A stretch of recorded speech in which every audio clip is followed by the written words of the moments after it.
ขวาง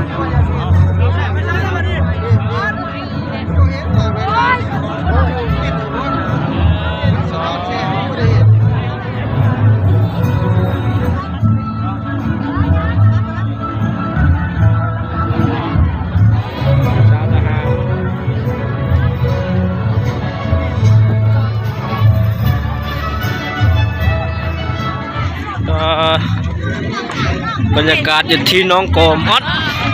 เอาลงแล้วแต่จ่องนะลงอะไรพ่อโดดรู้มากว่าถึงยุบกินนี่เว้ยกูตกป่าปอตมาใช้เชียงขวางดิบรรยากาศอยู่ที่น้องโกมมีการโดดจ่องฉลองงานกองทัพครบรอบ75 ปี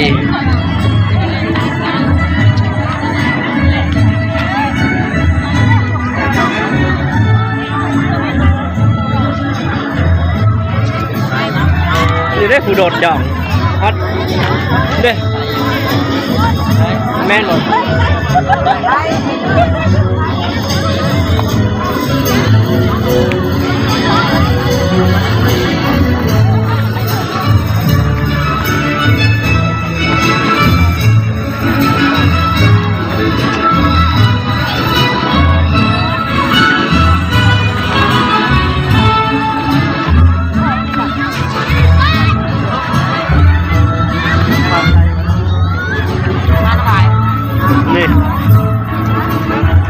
นักโดดจ่อง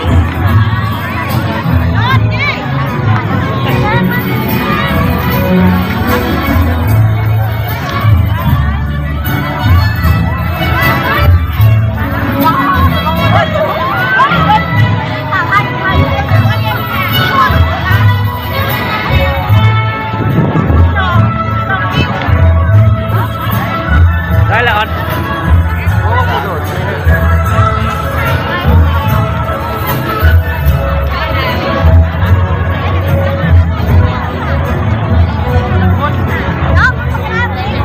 คนเลาะบังผู้ชาวผู้บ่าว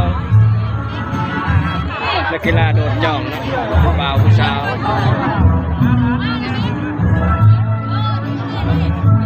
นี่สาวงามจากเชียงขวาง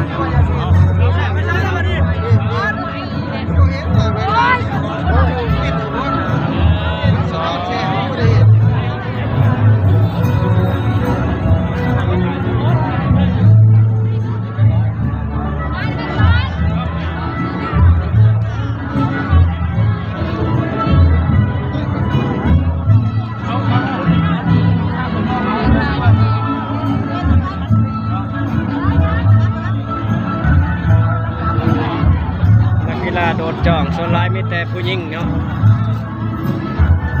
เราบังผู้ชายก่อน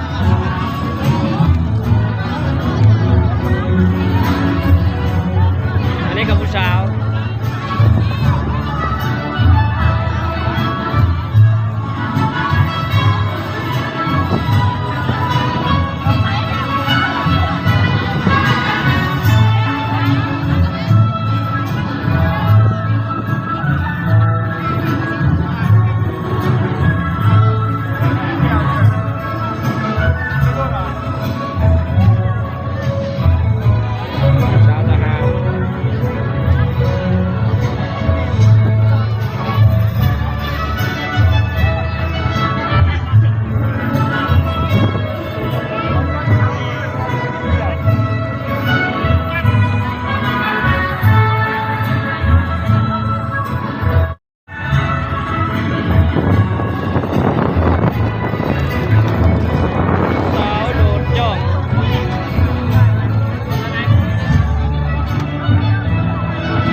ผู้บ่าวผู้สาวโดดจ่องเลยเนาะเพิ่นยังอยู่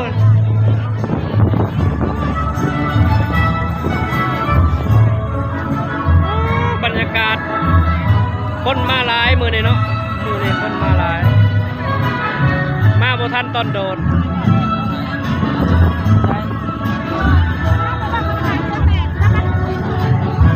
โอ้พายุมาแล้วพายุมาแล้ว